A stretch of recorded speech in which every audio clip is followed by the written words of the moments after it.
The word itself glows with power. It seduces us, haunts us, and promises a life beyond pain. Every advertisement whispers it. Every influencer displays it. Every school, every workplace, every conversation pushes us toward it, as if success were the one religion everyone secretly believes in. But there's something nobody tells you. Behind every story of victory hides a quiet shadow. Behind every smiling face on social media is an invisible fatigue. Behind every self-made success story is a soul that has been quietly breaking under the weight of endless self-improvement. Philosopher Byung-Chul Han calls this new era the burnout society. It's not a world of tyrants and slaves anymore. It's a world of volunteers who willingly exhaust themselves. No one orders us to work. No one punishes us for resting. And yet we can't stop working. We can't stop chasing. We can't stop grinding. We are no longer oppressed by others. We are oppressed by ourselves. We have become our own taskmasters, and our chains are invisible. In the past, power shouted. Today, power smiles. It tells you you can do anything. But hidden inside that phrase is a command much more sinister. You must do everything. You're told to dream bigger, run faster, rise earlier, and push harder. Not because someone is forcing you, but because the culture of success has infected your very sense of identity. You don't work to live anymore. You live to work. This is the dark psychology of success. A system that rewards you with dopamine while draining your soul. A system that praises your achievements while quietly erasing your humanity. And it's everywhere, or in your career, in your relationships, even in the way you measure your own worth. Han's philosophy doesn't offer comfort. It offers a mirror. And if you dare to look closely, you might realize that the person you're trying so hard to become is the one who's destroying you. Part 1. The invisible cage of achievement. Power today doesn't wear a crown, it wears a smile. It doesn't demand obedience, it invites participation. You're not told to obey, you're told to perform. Byung-Chul Han says we've moved from a disciplinary society to an achievement society. In the old world, people said, you must. In the new world, they say, you can. But both mean the same thing, you don't have a choice.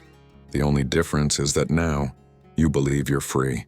You stay up late working, not because you're forced to, but because you fear falling behind. You post your success online, not because you want to brag, but because you want to prove your worth. You chase endless self-improvement because you've been told that stopping means failure. This is how modern control works. It doesn't limit your freedom, it overloads it. It gives you infinite possibilities until you drown in them. You are free to choose, but every choice becomes an obligation. You are empowered, but your empowerment is just another form of pressure. Han calls this the achievement subject.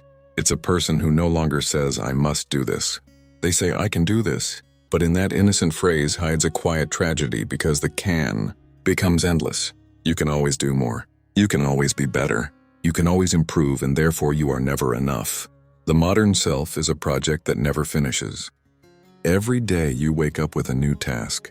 Become a little more efficient, a little more fit, a little more productive. The moment you rest, guilt whispers, you could be doing more. And so you keep building, you keep running, you keep grinding, not because someone holds a whip, but because you've swallowed the whip yourself. This is why burnout is not an accident. It's the natural outcome of modern life. The invisible cage of achievement keeps you busy but never fulfilled. You're praised for your productivity but punished for your peace. You're encouraged to believe in yourself, but only as long as that belief keeps you profitable. The irony is painful. We call this progress. We call this freedom. But what if freedom without limits isn't freedom at all? What if success as we understand it is just the newest and most seductive form of slavery? Han writes that in our obsession with achievement, we've turned into entrepreneurs of ourselves. We treat our minds like factories, our emotions like data, and our identities like brands. We no longer are we only perform. And so, life becomes an endless audition and the audience is always us. Part 2. The burnout identity. You wake up. Your phone lights up with notifications. Someone richer, someone fitter, someone more successful. You scroll not to be inspired, but to reassure yourself that you still exist in the competition. Your first thought isn't, I'm alive. It's "I have to catch up." This is the new consciousness of the 21st century, the burnout identity. It's the condition of a self that is constantly performing, constantly optimizing, constantly afraid of being left behind. Byung-Chul Han writes that we are not tired because we work too much. We are tired because we are never truly at rest. We never step out of the cycle of comparison, validation, and achievement. Even when we're not working, we're thinking about work. Even when we're resting, we're performing rest, posting pictures of our self-care. To prove we're balanced, we have become our own marketing campaigns. And when the campaign fails, we collapse, not just emotionally but existentially. Han describes this as the tiredness of the self. It's not the exhaustion of muscles, it's the exhaustion of meaning. You can do everything and yet you feel nothing. You can achieve all your goals and yet a quiet emptiness keeps echoing inside you. Why? Because success in its current form doesn't feed the soul, it feeds the algorithm. It gives you attention but not understanding. It gives you visibility but not peace. In a world where everything must be productive, rest becomes rebellion. Silence becomes luxury. Doing nothing becomes the most radical act of all. The dark psychology of success is that it weaponizes your desire for purpose. It tells you that you'll find meaning at the finish line, but the finish line keeps moving. Every goal achieved becomes another starting point. Every victory fades faster than the last one. You become addicted to progress even when it's killing you. Han says this is why people today don't collapse from oppression. They collapse from overachievement. Depression, burnout, and anxiety are not signs of weakness. They are the soul's protest against a world that never stops demanding. We live in an empire of positivity, a culture where everything must be optimized, monetized, and shared. But Han reminds us that true humanity is found not in constant activity, but in stillness and in the courage to not perform, to stop, to breathe, to be. Because the moment you stop trying to become something greater, you rediscover what you already are, a human being, not a project. And maybe that's the one truth the world of success doesn't want you to see. That peace isn't found at the top. It's found when you finally stop climbing. Part 3. The trap of endless freedom. Once upon a time, people dreamed of freedom. Freedom from kings, freedom from rules, freedom from anything that could control them. But in the modern world, freedom has turned into its own kind of prison. Byung-Chul Han writes that we no longer live in a world of should-nots. We live in a world of can-dos. We believe we are free because no one tells us no. But this, Han says, is exactly how power hides itself. When nothing stops you, you never stop yourself. When everything is possible, nothing feels enough. This is what Han calls the paradox of freedom. Because when the walls come down, the responsibility to achieve becomes infinite. And with infinite responsibility comes infinite guilt. We're not crushed by dictators anymore. We're crushed by possibilities. Every time you open your phone, you see 10,000 examples of what you could be doing better. You could learn a new skill. You could start a business. You could build your body, grow your audience, improve your mind. You could be doing more, always more. So you scroll, you compare, you panic, and at the end of the day, you don't feel free. You feel incomplete. Han says that this is not freedom. It's pressure disguised as choice. You think you're following your passion, but really, you're following an algorithm of anxiety. You think you're living freely, but you're simply managing your exhaustion. In the disciplinary society of the past, people obeyed because they feared punishment. In the achievement society, people obey because they fear irrelevance. You no longer ask, "What do I want?" You ask, "What will make me stand out?" You no longer seek truth, you seek attention. And the worst part? You call it ambition. Han warns that this infinite freedom, without boundaries, is not liberating, it's corrosive. It eats away at identity, purpose, and inner calm. It's like living in a room with 100 open doors and you don't know where to go. So you run in circles until you collapse. The new chains of modern life are made of choices. And every time you say yes to one more goal, one more project, one more challenge, you tighten the chain a little more around your own mind. Freedom without limits, Han says, becomes violence. Violence against the self. Because to be truly free, You must be able to stop. And stopping is something we've forgotten how to do. Part 4. The culture of self-surveillance. If success has a weapon, it isn't punishment, it's visibility. Han explains that in today's digital world we live under a constant gaze, not from a government or an authority, but from each other. We watch, we compare, we judge, and we perform. And the stage is everywhere: social media, work, school, even our private lives. In the past, Michel Foucault spoke of the panopticon, a prison design where one guard could watch all the inmates from a single tower. Han says that today the panopticon has evolved. There's no guard anymore because we've all become our own wardens. We post, we share, we update willingly. We don't fear being watched. We crave it. We want to be seen, to be acknowledged, to be validated. The problem is, this hunger never ends. You start performing for the invisible audience. You design your personality like a brand. You turn your happiness into a post, your sadness into content, your life into numbers. And when those numbers drop, so does your sense of worth. Han calls this the transparency society, a culture where everything must be visible, measurable, and open for judgment. But total transparency kills mystery. It kills intimacy. It kills authenticity. When everything is exposed, nothing feels sacred. When everyone is performing, no one is real. The dark psychology of success is built on this cycle of exposure. The more visible you are, the more you feel alive. But the more visible you become, the less of yourself remains unseen. And the unseen part is where your soul lives. Han warns that a society obsessed with visibility becomes one without depth. We trade substance for spectacle. We mistake attention for connection. We become shallow, not because we are stupid, but because depth takes time, and time no longer feels affordable. You can see it everywhere. People no longer read, they scroll. They no longer think, they react. They no longer live quietly, they broadcast constantly. And the worst part? This self-surveillance doesn't feel forced. It feels voluntary. You think you're in control of your image, but the image controls you. Han writes that modern life no longer needs an external authority to dominate us. We are now the prisoners, and the guards of our own prison, and the spotlight is the lock. Part 5. The death of true rest. There was a time when humans understood the rhythm of life, the balance between effort and silence, between doing and being. But in the age of achievement, rest has become the enemy. Byung-Chul Han says that our obsession with performance has destroyed our capacity for stillness. Even when we rest with guilt. Even when we stop, we can't stop thinking about what we should be doing. Sleep has become an inconvenience. Silence has become awkward. Rest has become rebellion. The burnout society has no Sabbath, no sacred pause.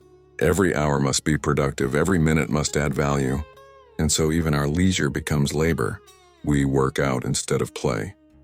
We network instead of talk. We self-care instead of simply rest. Han calls this the fatigue of positivity, because everything, even happiness, has been turned into a task. You must be happy, you must be confident, you must be motivated. You must turn every emotion into a performance for yourself and others. But real peace cannot be scheduled. Real rest cannot be optimized. Real silence cannot be posted. Han argues that the human mind needs contemplative time that is useless, unmeasured, unproductive. Without that time, we lose our ability to reflect, to imagine, to feel. The dark psychology of success doesn't just make us tired, it makes us forget what it means to be human. We begin to fear stillness because stillness forces us to face ourselves. And what we see is often painful: emptiness, doubt, confusion. So we escape into work, into screens, into more noise. But Han reminds us that the path to freedom is not through more activity, it's through withdrawal. The ability to do nothing is not laziness, it's power. It's the power to say, I am not a machine. I am not a product. I am not my output. To rest deeply is to rebel against a culture that measures everything. It's to reclaim your time, your attention, your inner quiet. It's to remind yourself that your worth does not depend on your performance. Han writes that only through stillness can we rediscover meaning. Because meaning is not found in motion, it's found in silence. When you finally stop running, when you finally stop performing, something miraculous happens. You begin to see life not as a competition but as a gift. And in that moment, success loses its power over you. You become untouchable because you no longer need to prove anything. Part 6. The happiness illusion. What if happiness is not what you think it is? What if the very word has been hijacked, transformed from a feeling into a duty? Byung-Chul Han says that the modern world no longer allows sadness. Melancholy is seen as weakness, silence as laziness, rest as failure.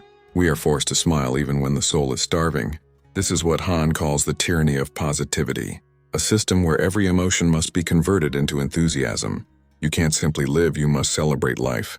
You can't simply rest, you must call it self-care. Even despair must be rebranded as growth. Positivity sounds harmless, but it hides a dark function: control. Because if you're told to always stay positive, you'll never question what's wrong with the world. You'll only question yourself. Feeling exhausted? You're not burned out by society, you're just not motivated enough. Feeling empty? You're not alienated, you need to work on your mindset. And so the system stays perfect. The machine keeps running, because every problem becomes personal. Han explains that this is the psychological trick of late capitalist culture. It replaces external oppression with internal self-blame. You are no longer told what to feel, you are told to feel good. And if you don't, you feel guilty for not being grateful. The result is a strange new emotion, cheerful despair. People smiling through exhaustion, laughing through emptiness, posting motivational quotes while quietly falling apart. The dark psychology of success hides behind those smiles. It tells you to manifest abundance while you're drowning in debt. It tells you to trust the process when the process is destroying you. It tells you to never quit even when quitting might save your soul. Han warns that this cult of positivity makes genuine happiness impossible, because real joy requires vulnerability, and vulnerability requires space for sadness. If you cannot feel sorrow, you cannot feel love. If you cannot fall, you cannot rise. So long as we keep forcing happiness, we will remain trapped in the performance of it. And the more we fake it, the further we drift from the quiet, authentic peace we secretly crave. Real happiness is not loud. It doesn't sparkle or post selfies. It sits quietly like sunlight on still water, invisible, gentle, and completely free of comparison. Part 7. The courage to be useless. In a world obsessed with utility, to be useless is a radical act. Byung-Chul Han writes that modern life measures everything by output, even love, even thought, even art. We ask, what is it for? Instead of what is it? We turn beauty into marketing and wisdom into content. But the soul cannot survive in a world that demands constant justification. Han points to the ancient idea of contemplation, the ability to be without purpose, to think without producing, to see without grasping, to exist without proving. This, he says, is the birthplace of true freedom. Imagine sitting in silence, not to recharge for more work, but simply to be. No agenda, no outcome, just awareness. In that silence, something ancient awakens the part of you that remembers life before achievement. But this courage to be useless terrifies the achievement society, because a person who no longer seeks validation cannot be controlled. A person who does not chase success cannot be sold success. A person who finds meaning in stillness is immune to manipulation. That's why modern culture distracts us endlessly. It keeps us chasing, scrolling, buying, proving anything to stop us from realizing how free we already are. Han says that the true revolution today is not rebellion through violence or protest, it's rebellion through withdrawal. To step out of the cycle of comparison and simply refuse to compete. To say, I am not a product, I am not a brand, I am enough. The courage to be useless is the courage to reclaim your humanity. It's the decision to live deeply instead of loudly, to create quietly instead of constantly, to love without displaying it, and to think without publishing it. In a culture that monetizes every emotion, silence becomes sacred. And when you guard that silence, when you protect that small piece of inner stillness, the noise of the world begins to lose its power. You realize that success was never the goal. Peace was. Ending. The freedom of being. Byung-Chul Han's warning is not against ambition itself. It's against the kind of ambition that devours the soul. He doesn't tell us to stop striving. He tells us to see why we strive. Maybe success isn't the enemy. Maybe our misunderstanding of it is. Because success, as the world defines it, is about domination over time, over others, over yourself. But real success, Han would say, is about reconciliation with time, with others, with yourself. the dark psychology of success loses its grip. The moment you stop measuring your life in numbers, when you no longer chase visibility, you begin to see clearly. When you no longer perform happiness, you begin to feel it. When you no longer fear stillness, you begin to hear your own voice again. And that voice, quiet, slow, honest, will tell you the one thing every algorithm tries to make you forget. You are already enough. You don't need to be better every day. You don't need to win at everything. You don't need to prove your worth to anyone, not even yourself. Han reminds us that the greatest form of freedom is not the ability to do anything, it's the ability to do nothing and still feel complete. So close your eyes, step out of the noise, let the world spin without you for a moment. You'll notice something extraordinary. The world keeps moving, but for the first time, you're not being pulled by it. You're watching, you're breathing, you're present. That's not failure, that's liberation, because the dark psychology of success loses all its power when you realize this one truth. You were never chasing success. You were chasing peace, and peace was here all along, waiting for you to stop running.